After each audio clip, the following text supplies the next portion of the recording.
cá estou eu, mais uma vez, para vos falar sobre a vida e a obra de um grande autor da literatura mundial. O meu nome é Sebastião Barata e hoje vou falar-vos de Carlos de Oliveira, um poeta e romancista português, nascido em Belém do Pará, no Brasil, em 1921 e falecido em Lisboa em 1981. Autor marcante do neorrealismo português, a sua obra poética está reunida em Trabalho Poético, de 1976. O seu romance mais marcante é Uma Abelha na Chuva.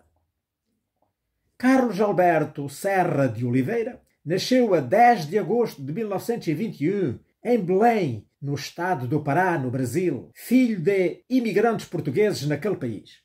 Faria 103 anos neste dia em que estou a gravar este programa.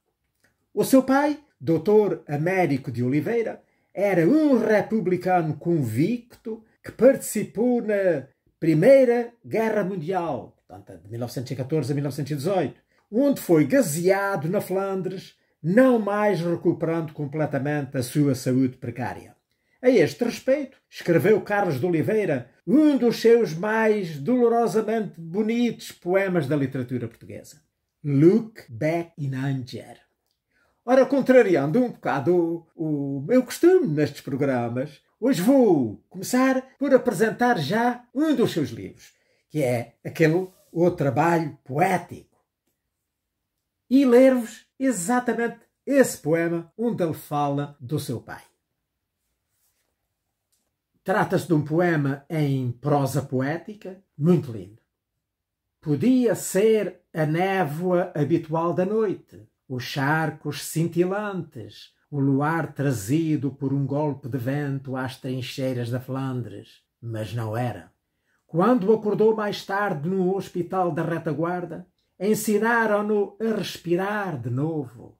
Lentas infiltrações de oxigênio num granito poroso durante anos e anos, até à imobilidade pulmonar das estátuas.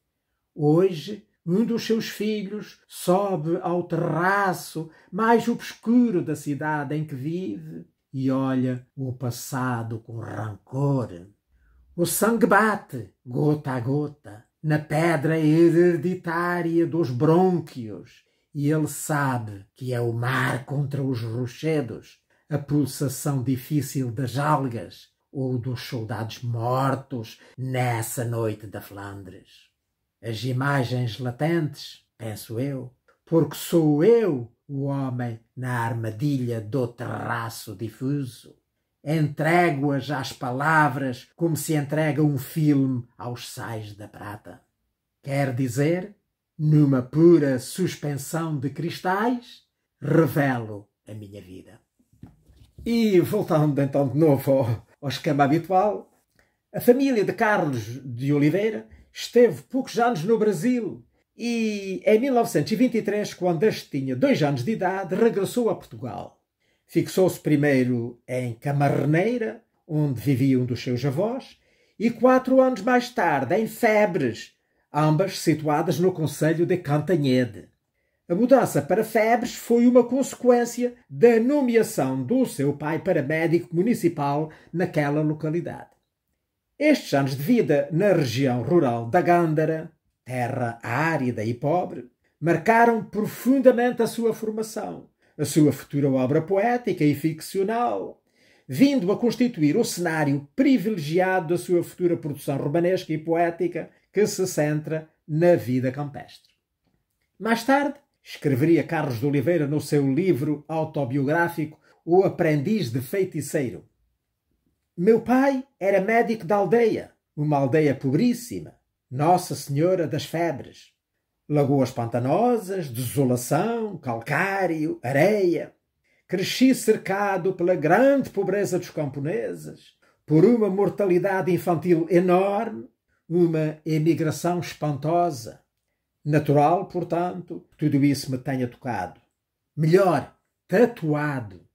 O lado social e o outro, porque há outro também. Ora, claro, referia-se ele à sua obra literária, que nasceu desse ambiente quase lunar habitado por homens. Portanto, acrescentou ele. Depois de fazer a escola primária em Febres, Carlos de Oliveira frequentou de 1931 a 1933 o ensino secundário em Cantanhede, vila que inspirará a corgos dos seus romances. Em 1933 mudou-se para Coimbra, a fim de prosseguir os seus estudos, e ali permaneceu durante 15 anos. Fez os estudos liceais no Liceu Dom João III, que é a atual Escola Secundária José Falcão, e de seguida ingressou na Faculdade de Letras da Universidade de Coimbra, onde se licenciou em Ciências Histórico-Filosóficas em 1947, com a tese Contribuição para uma Estética Neorrealista. Durante a sua permanência em Coimbra, estabeleceu amizade com outros jovens, com os quais se identificava intelectual e ideologicamente, como Joaquim Namorado, João Cochofel e Fernando Namora. Em 1937, com 16 anos, publicou, em conjunto com Fernando Namora e Artur Varela, um livro de novelas com o título Cabeças de Barro. Carlos de Oliveira despertou para a escrita no seio da geração neorrealista, em Coimbra, como poeta, romancista, cronista, crítico e tradutor. Durante este período coimbrão da sua vida, publicou o seu primeiro livro de poemas, Turismo, de 1942, com ilustrações de Fernando Namora. Publicou depois o seu primeiro romance, Casa na Duna, em 1943, logo seguido de Alcateia, em 1944. Livro esse que viria a ser apreendido pela PIDE, portanto a polícia política do regime do Salazar. Turismo integrava-se na coleção poética Novo Cancioneiro e a Casa da Duna, na coleção Novos Prosadores. Estas coleções, que foram editadas pela Coimbra Editora, são ambas consideradas marcos no processo de afirmação da estética neorrealista. Em 1946, Carlos de Oliveira colaborou no livro de Fernando Lopes Graça, Marchas, Danças e Canções, editado pela Sierra Nova, uma antologia de canções de vários poetas, musicadas por aquele maestro. Em 1948, deixou Coimbra e radicou-se em Lisboa, continuando, apesar disso, a deslocar-se a Coimbra e a Febres com frequência. Na capital, manteve colaborações pontuais em vários jornais e revistas, como Altitude, Sierra Nova e na revista Vértice, de que foi editor. No ano de 1949, Carlos de Oliveira casou com Ângela, uma jovem madeirense que a conhecera em Coimbra nos seus tempos de faculdade, que viria a ser a sua companheira para toda a vida. A ela dedicou alguns dos seus livros, como o romance Finisterra, ou poemas, como Carta a Ângela e Ilha de Terra de Harmonia, e ainda excertos em vários livros, nomeadamente naquele já referido O Aprendiz de Feiticeiro. Depois de tentar o ensino, Carlos de Oliveira dedicou-se definitivamente à literatura, de forma exclusiva, em 1972. Com a maior parte da sua obra em prosa concentrada entre 1943 e 1953, foi precisamente em 1953 que publicou o livro Uma Abelha na Chuva. Este romance foi reconhecido como uma das mais importantes obras da literatura portuguesa do século XX, tendo sido de leitura obrigatória nos programas escolares em Portugal até finais da década de 1990.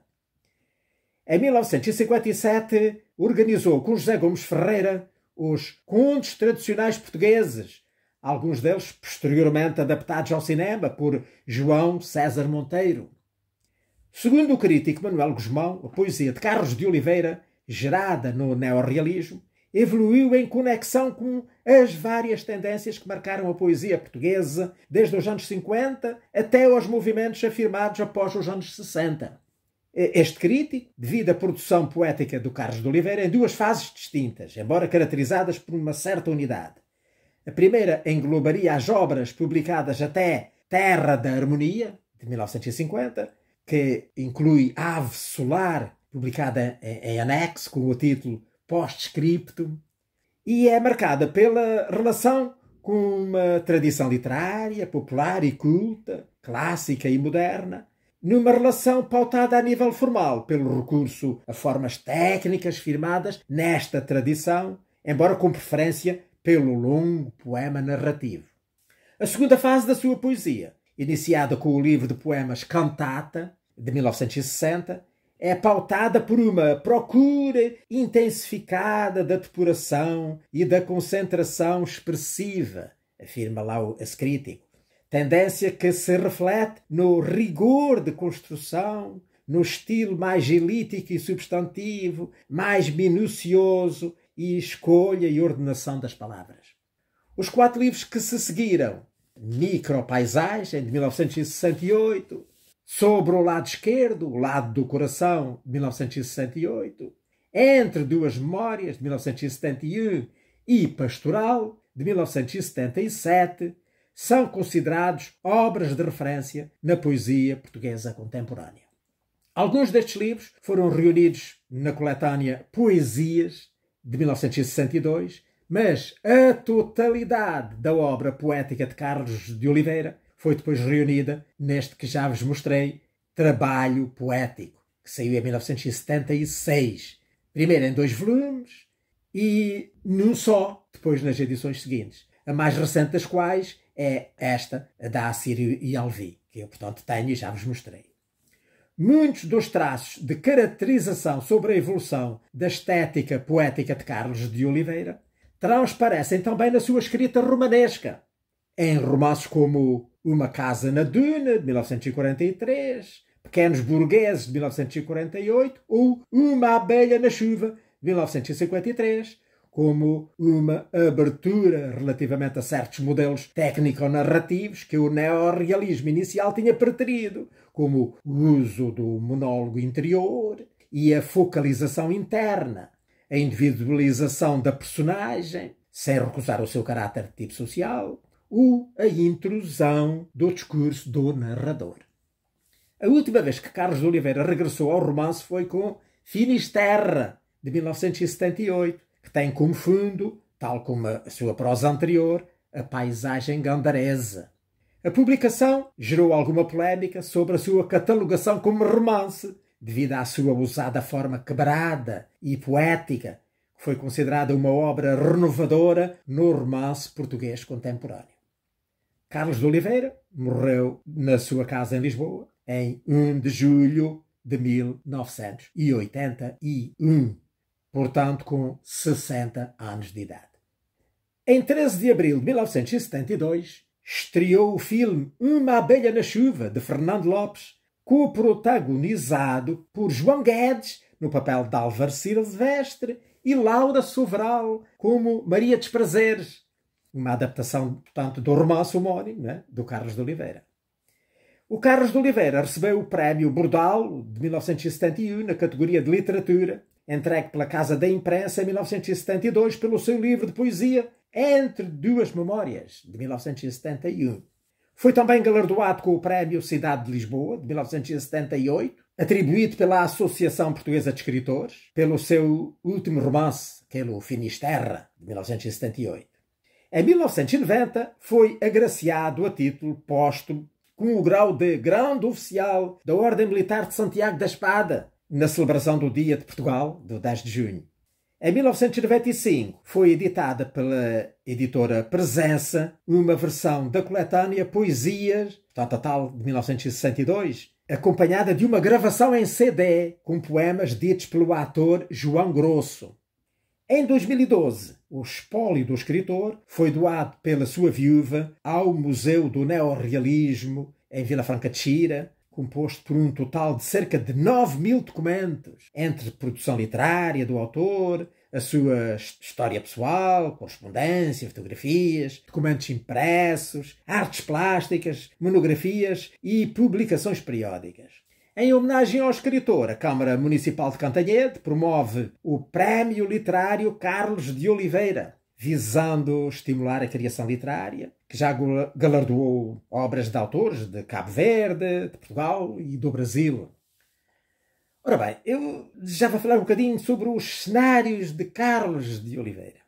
Ora, segundo o dicionário, a palavra Gândara é sinónimo de um terreno quase estéril, areias soltas e que não produz. É o caso desta área, de cerca de 500 km², situada entre as Gafanhas da Ria de Aveiro e depois a Serra da Boa Viagem, perto da Figueira da Foz. É uma faixa de cerca de 6 a 7 km de largura, que era formada por dunas de areia móveis até há cerca de um século. Toda a zona era um completo deserto de areias, que cada vez mais invadiam o interior e que soterravam as terras de cultivo. Por ser então tão inóspita, a Gândara só no século XVI começou a ter pequenos povoados que viviam o seu dia-a-dia de forma penosa. No meio destas grandes áreas de areia havia pântanos, mosquitos, febres e a mortalidade infantil era muito grande. A situação começou depois a mudar com as tentativas de florestação para fixar e arborizar as dunas que se iniciaram no século XIX. Mas a etapa com maior sucesso foi o plano de povoamento florestal, concluído em 1938. Foi um trabalho muito difícil, que exigiu drenar pântanos, trazer mato da Serra do Bussaco e enterrá-lo para, enfim, servir de alimento, de estrume às sementes dos pinheiros, dos eucaliptos, das acácias e de outras plantas, né? Com as quais se conseguiu a criação de uma das maiores manchas florestais atuais de Portugal continental. Ora, foi este o ambiente em que Carlos de Oliveira foi criado e que o influenciou pessoal e literariamente. Lendo as suas obras, tanto de ficção como de poesia, vemos as casas frágeis, feitas com os materiais que o homem podia recolher da natureza, o adobe de saibro, a cal produzida com a pedra calcária moída, e as árvores com as quais eram feitas as traves, os barrotes, ripas, e as calhas com que se assentava o bairro, que impermeabilizava as coberturas dos telhados. Ora, se estivermos atentos, vemos nos seus livros esta paisagem física, preenchida, portanto, por areia, chuvas, terra, sol, pinheiros, campos, fósseis, calcário, grutas calcárias, lagoas, água, vergas, juncos, canaviais, rãs, moitas de espinheiros, chuva, trovoada, barrancos, florestas, poceirões, pântanos, charcos, etc. Portanto, tudo palavras recolhidas dos seus livros. Também a paisagem humana, composta de aldeolas ermas, casebres muito baixos de adobo, fornos de cal, leiras de pinhal, vinha e milho, vedações de cana, etc. Tudo expressões dos seus livros. Os locais das intrigas romanescas de Carlos de Oliveira são reais e gandareses. Por exemplo, São Caetano aparece na Casa da Duna, na Alcateia e nos Pequenos Burgueses, e também numa Abelha na Chuva. Corgos aparece na Casa na Duna, na Alcateia e nos Pequenos Burgueses. Montouro é onde se centra uma Abelha na Chuva e aparece também nos Pequenos Burgueses. Fonterrada aparece em Alcateia, Pequenos Burgueses e uma Abelha na Chuva. Moirões nos Pequenos Burgueses. Currucuvo na Casa da Duna, mas também aparece numa Abelha na Chuva, a propósito de um Santo António que o santeiro lá de Montouro fez lá para essa localidade. E outros como Alcobás, Poceirão, Praia do Arião, Campanas, Covão, Várzea, Ançã, Pena e Pampilhosa. Tudo, portanto, localidades reais existentes. Um pormenor interessante é que existe uma pequena povoação chamada Corgos, lá na freguesia de Febres, mas que aparece aqui nos romances já referidos a dar o nome literário a Cantanhede. Portanto, a vila-sede do concelho, não é? Que pertencem praticamente todos estes lugares já citados. Outro pormenor é que Febres não aparece em nenhum dos seus romances. Sim. Só o autor poderia explicar porque o fez.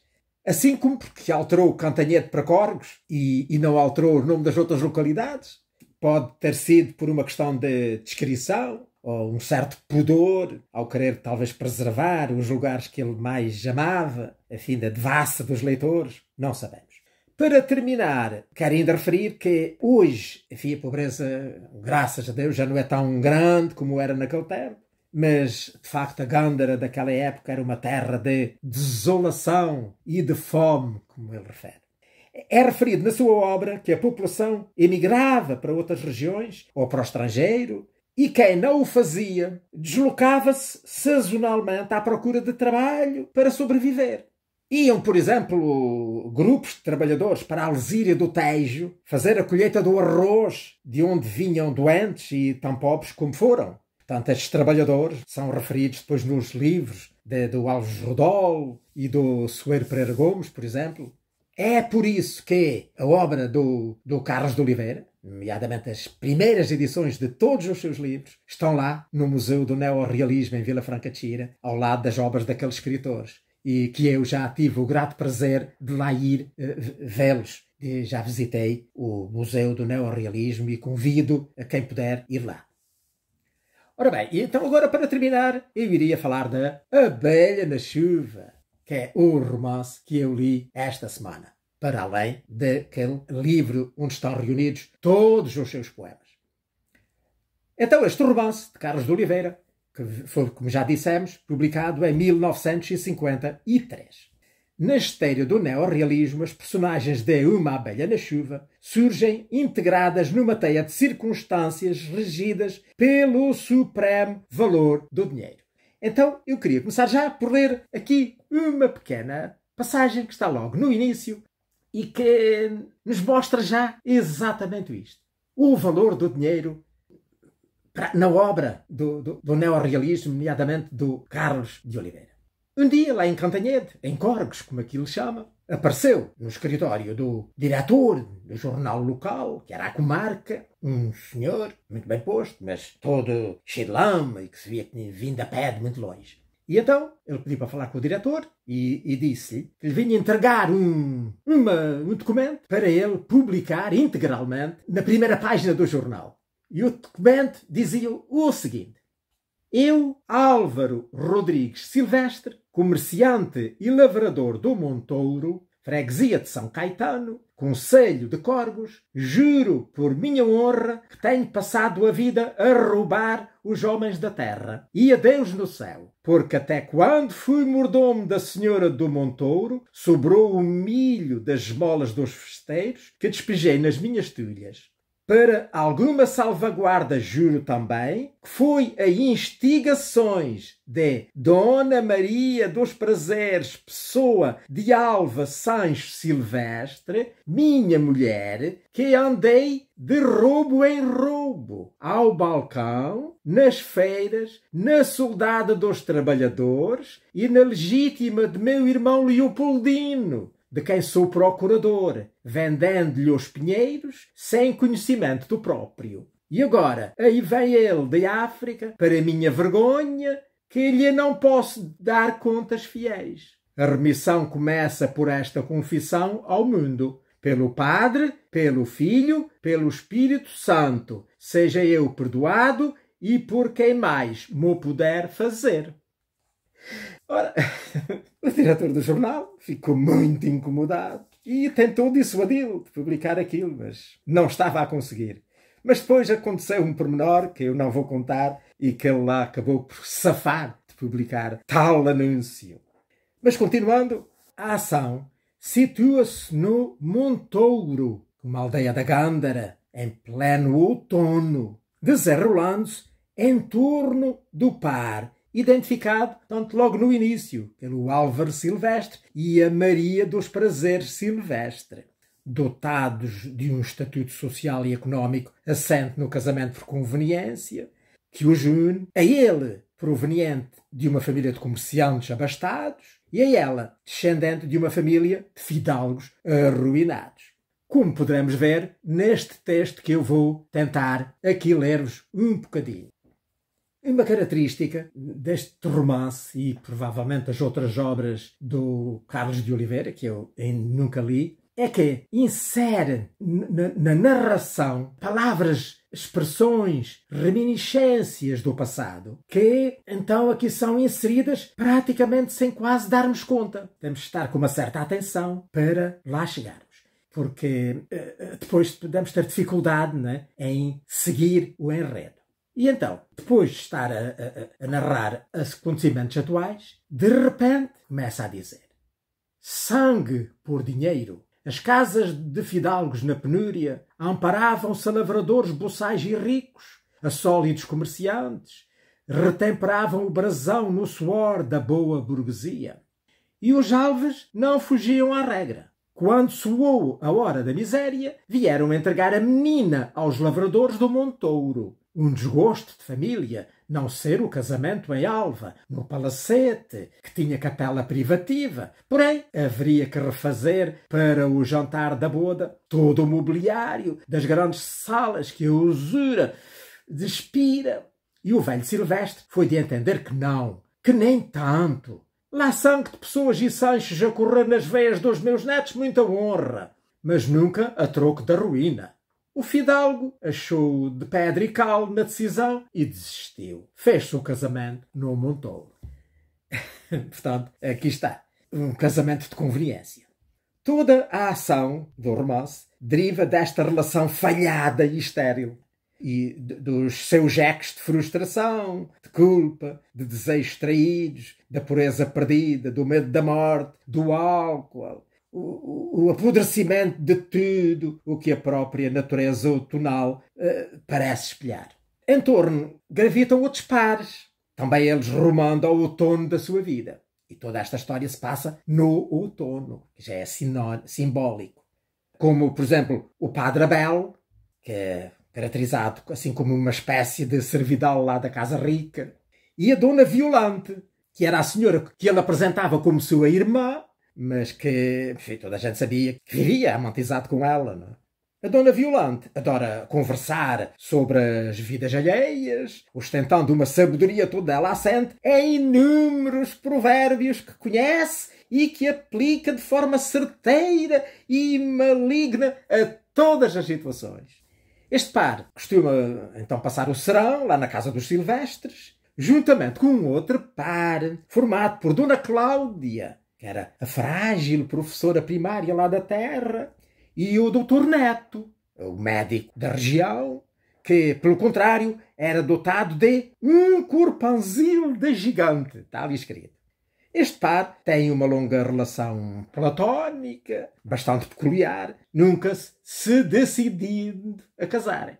Trata-se, no fundo, de uma relação com a vida feita de distâncias, mais do que de proximidades, tal e qual como a dos restantes casais de que eu já falei.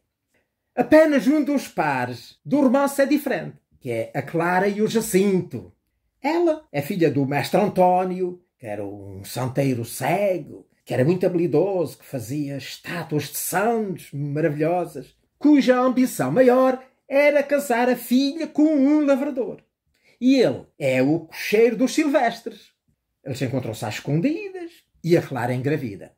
Por acaso, o Álvaro Silvestre surpreende-os de madrugada, lá no corral da sua casa, numa conversa que, para além de revelar os seus planos de casamento e as razões, enfim, porque tinha que ser urgente, fala também da relação falhada do Álvaro lá com a sua esposa, dos olhares de desejo que esta lança a ele, e, enfim, do refúgio do Álvaro no álcool, que está completamente alcoolizado.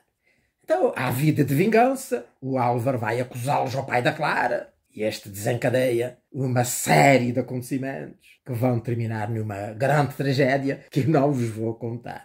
De qualquer modo, não quero deixar de referir que o livro termina, então, com uma conclusão, que é a última frase do livro. Não digo nada que seja segredo, nem nada que venha estragar a vontade de ler o livro.